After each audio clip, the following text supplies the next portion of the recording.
नमस्कार। बीएड शिक्षकों के ब्रिज कोर्स परीक्षा को ध्यान में रखते हुए हम हिंदी का अध्ययन कर रहे हैं। हिंदी में अध्याय 9 के अभ्यास 9.3 को हम आज के इस वीडियो में कवर करेंगे। प्रश्न यह है कि अपनी कक्षा के बच्चों को पठन के संबंध में अपसंकेतकों के बारे में बताइए। यहाँ पर आपको अपने अनुभव का भी प्रयोग करना है। आप देखते हैं कि हम जब कक्षा में पढ़ा रहे होते हैं तो बहुत सी बार बच्चे जो मूल शब्द लिखा रहता है, वाक्य लिखा रहता है, उसमें कुछ संशोधन कर देते हैं। ठीक है, कोई अगर एक वचन में चीज लिखी हुई है या बहुवचन में लिखी हुई है तो उसको एक वचन में लिखते हैं। जैसे मान लीजिए कि वाक्य में लिखा हुआ है कुत्ते भौंक रहे हैं और उसमें चित्र में एक दो कुत्ते बने हुए हैं। बच्चा एक कुत्ते को देखकर हो सकता है यह अंदाजा लगा रहा है कि कुत्ता भौंक रहा है और उसी को बच्चा वही पढ़ देता है। ठीक है, कभी कभी बच्चे को पढ़ने में थोड़ी दिक्कत होती है तो एक ही शब्द को वो 2 बार पढ़ देता है, 3 बार पढ़ देता है। ठीक है, कभी कभी बच्चे को कठिनाई होती है पढ़ने में। तो इस प्रकार से हम देखते हैं कि पढ़ने के दौरान बच्चे जो है कुछ त्रुटि करते हैं तो उसको हमें अपसंकेतक मानना चाहिए। एक प्रकार से बच्चा पढ़ने का प्रयास कर रहा है, वह अपने अनुभव का प्रयोग कर रहा है, क्योंकि पढ़ने के दौरान क्या होता है, अपने अनुभव का प्रयोग करना होता है। ठीक है, जो भी आपने समझा है, जो भी अनुभव है, अर्थ को समझने का प्रयास बच्चा कर रहा होता है। कभी कभी बच्चा अपने घर में बोली जाने वाली शब्दावली का प्रयोग कर देता है पढ़ते समय, तो हमें इसे एक त्रुटि के रूप में न देखकर बल्कि हमें उसे अपसंकेतक के रूप में समझना होता है। तो आप अपनी कक्षा में किस प्रकार से देखते हैं उन्हीं को आप जिक्र करना है। जैसे हमने कहा कुछ बच्चे शब्दों का प्रतिस्थापन कहते हैं, जैसे हर दिन की जगह हर रोज पढ़ देते हैं। ठीक है, रोज रोज कह देते हैं कभी कभी, यानी एक रोज लिखा हुआ है या दिन लिखा हुआ तो दिन 2 बार पढ़ देते हैं।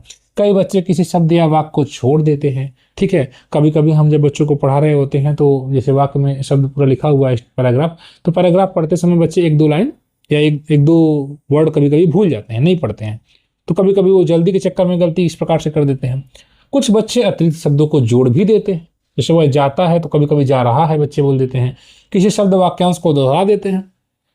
कभी कभी कठिन शब्द आता है तो कुछ बच्चे रुकते हैं और फिर स्वयं सुधार कर देते हैं और उसको सही तरीके से पढ़ते हैं।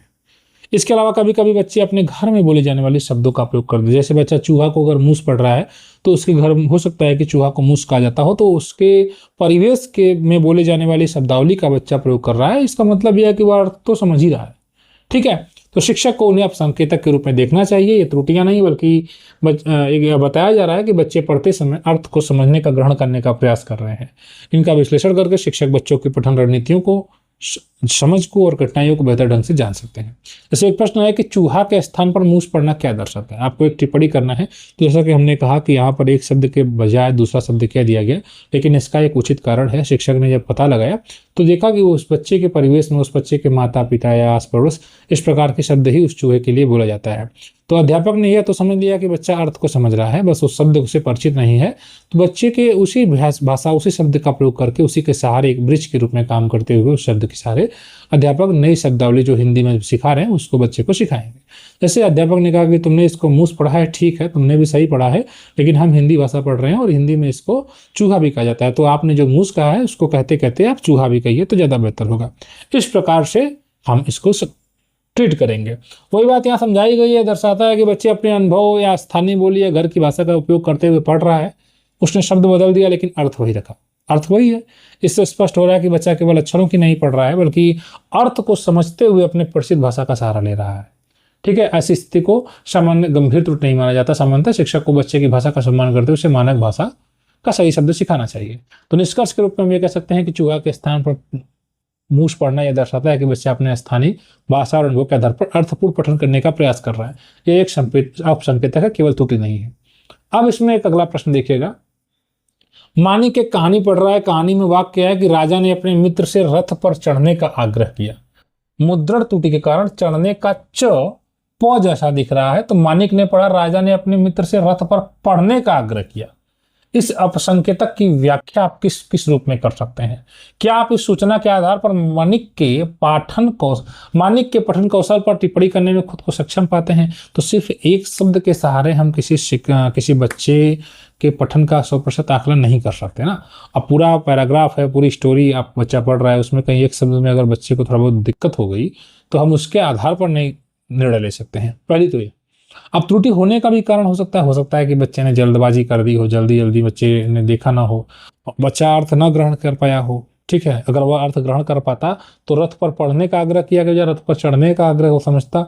हो सकता है कि बनावट ही ऐसी हो, जैसा कि इन्होंने कहा है कि मुद्रण त्रुटि है, तो अगर किताब में वो मटेरियल में ही प्रिंटिंग मिस्टेक है तो उस कारण से भी बच्चा उसको समझ सकता है, म को प पढ़ सकता है, च को प पढ़ सकता है। ठीक है, तो मानक द्वारा किया गया आप संकेतक कई कारणों से हो सकता है कि मुद्रण त्रुटि, जिस पर अभी हमने चर्चा की, बच्चे को अच्छा नहीं दिखाई दे रहा हो, दृश्य संकेत के आधार पर उसको वैसा ही लगा।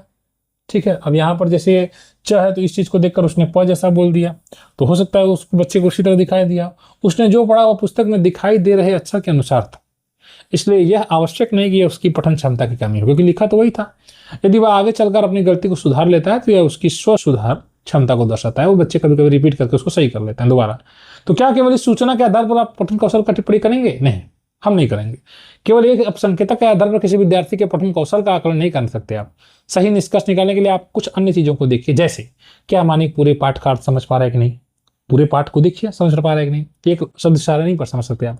क्या वह अन्य शब्दों को सही पढ़ रहा है, क्या वह स्वयं अपनी गलती को सुधार रहा है, अगर अपनी गलती को नहीं सुधार रहा है क्या वह अन्य शब्दों में बार बार गलती कर रहा है, तब आप उस किसी निष्कर्ष पर पहुंच सकते हैं। क्या यह गलती मुद्रण त्रुटि के कारण ही हुई है? तो इस प्रकार से आप इन प्रश्नों का भी उत्तर खोजें, उसके बाद आप किसी निष्कर्ष पर पहुंच सकते हैं। ठीक है, एक शब्द के सारे बच्चे ने एक शब्द में कोई त्रुटि कर दिया तो उसके आधार पर नहीं कर सकते। तो मानक का जो यह आप संकेतक है वह मुद्रण त्रुटि के कारण हुआ है, प्रिंटिंग मिस्टेक हुई है, इसलिए केवल इसी आधार पर उसके पठन कौशल को हम कमजोर नहीं कर सकते या अच्छा भी नहीं कर सकते। उचित आकलन के लिए उसके संपूर्ण पठन को आप देखें, पूरा बच्चा पैराग्राफ कैसे पढ़ रहा है, समझ उसको देखें, स्व सुधार की क्षमता है कि नहीं, आप इन चीजों का अवलोकन करें और उसके बाद आप किसी निष्कर्ष पर पहुंच सकते हैं। इस प्रकार से आपने इस अभ्यास प्रश्नों को कवर कर लिया। ब्रिज कोर्स की बेहतरीन तैयारी के लिए आप इस चैनल को सब्सक्राइब करें। स्टडी मटेरियल्स भी उपलब्ध हैं, अगर आप चाहते हैं तो स्पीड पोस्ट के थ्रू दिए गए नंबर पर संपर्क करके बुक्स मंगवा सकते हैं। धन्यवाद।